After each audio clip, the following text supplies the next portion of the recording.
मित्रांनो, तुम्ही कधी 7 कापूर एकाच वेळी जाळले आहेत का? हा उपाय साधा वाटतो, पण यामागे एक गुप्त शक्ती दडलेली आहे. अनेक संत महात्मांच्या मते कापूर जाळणे म्हणजे घरातील नकारात्मकता ऊर्जा जाळणे. पण जर तुम्ही एकाच वेळी 7 कापूर जाळले तर यानंतर काही अजब संकेत दिसू लागतात आणि हे संकेत तुम्ही दुर्लक्ष केले तर पुढे मोठी समस्या येऊ शकते. जेव्हा तुम्ही 7 कापूर पेटवतात तेव्हा सुरुवातीला ज्वाला स्वच्छ आणि तेजस्वी दिसते, पण काही वेळात जर ती ज्वाला काळी दिसू लागली तर सावध व्हा. याचा अर्थ असा आहे की घरात नकारात्मकता, शक्ती किंवा वाईट ऊर्जा जास्त प्रमाणात आहे. अशा वेळी काय होते? घरात सतत भांडण होतात, मन अस्वस्थ राहते, कामात अडथळे येतात. हा संकेत तुम्हाला सांगतो की तुमच्या घरात काहीतरी बरोबर नाही. पण थांबा, फक्त हाच एक संकेत नाही, दुसरा संकेत आणि तिसरा संकेत अजूनही भयानक आहे. जो लोक दुर्लक्ष करतात त्यांना नंतर पश्चाताप येतो. जेव्हा तुम्ही 7 कापूर एकत्र पेटवतात तेव्हा तो शांतपणे जाळायला हवा, पण जर कापूर जळताना तडतड टकटक असा आवाज येऊ लागला तर लगेच सावध व्हा. याचा अर्थ असा आहे की अनेक आध्यात्मिक मान्यतेनुसार हा आवाज दर्शवतो की तुमच्या आसपास नकारात्मक शक्तीचा प्रभाव वाढलेला आहे. कधीकधी याचा संबंध असा असू शकतो, कोणाची वाईट नजर दोष, घरात चाललेली नकारात्मक ऊर्जा किंवा कोणीतरी तुमच्याबद्दल चुकीचा विचार करत आहे. अशा वेळी काय जाणवतं? अचानक भीती वाटते, घरात अस्वस्थ वातावरण तयार होते, रात्री झोप नीट लागत नाही. हे सर्व संकेत दुर्लक्ष करू नका. पण अजून एक मोठा संकेत, धोकादायक संकेत बाकी आहे.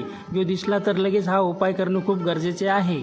जेव्हा तुम्ही 7 कापूर जाळतात साधारणपणे थोडी राख किंवा चिन्हे राहायला हवं, पण जर कापूर पूर्ण जाळून काही चिन्हे राहत नाही, गायब झालं तर सावध व्हा.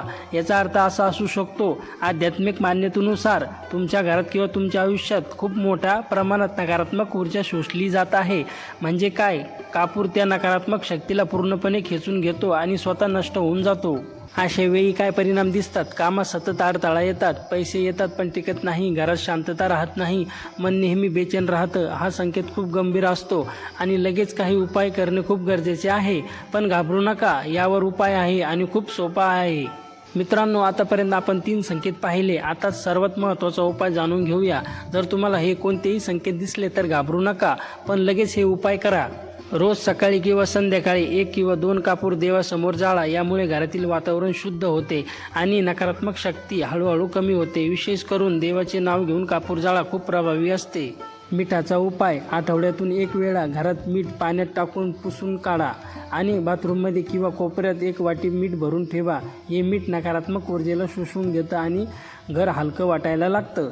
उपाय 3. सकारात्मक ऊर्जा वाढवा. रोज घरात घंटा वाजवा, मंत्र ऐका किंवा म्हणा, देवाचे स्मरण करा.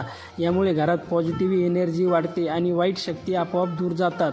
लक्षात ठेवा, फक्त उपाय करून थांबू नका, मनही सकारात्मक ठेवा. मोठी चूक, वारंवार 7 कापूर जाळणे. अनेक लोक काय करतात? एकदा हा उपाय ऐकला की रोज 7 कापूर जाळायला लागतात, पण हे चुकीचं आहे. कारण 7 कापूर जाळणे हा तीव्र उपाय आहे, जो फक्त गरज असेल तेव्हाच करावा. जास्त वेळ केल्यास काय होऊ शकते? घरातील ऊर्जा संतुलित होते, मन अस्वस्थ होते, कधीकधी उलट परिणामही होऊ शकतो. त्यामुळे हा उपाय आठवड्यातून 1 वेळा किंवा विशेष प्रसंगी करावा. दुसरी चूक, भीतीने उपाय करणे. लक्षात ठेवा, भीतीने केलेला उपाय कधीही पूर्ण परिणाम देत नाही. देवांवर विश्वास ठेवून शांत मनाने आणि श्रद्धेने करा. सर्वात मोठा मंत्र, सकारात्मक विचार, श्रद्धा, सुरक्षित जीवन. मित्रांनो, हे 3 संकेत आणि उपाय जर तुम्ही योग्य प्रकारे समजून घेतले तर तुमच्या घरात नेहमी शांती आणि आनंद राहील. जर तुम्हाला हा व्हिडिओ उपयोगी वाटला असेल तर लाईक करा, शेअर करा आणि आमच्या नाथ संप्रदाय चॅनलला सबस्क्राईब करा. ऑल घंटी प्रेस करा आणि कमेंटमध्ये जय नवनाथ महाराज नक्की लिहा. भेटूया पुढील व्हिडिओमध्ये. तोपर्यंत नमो आदेश.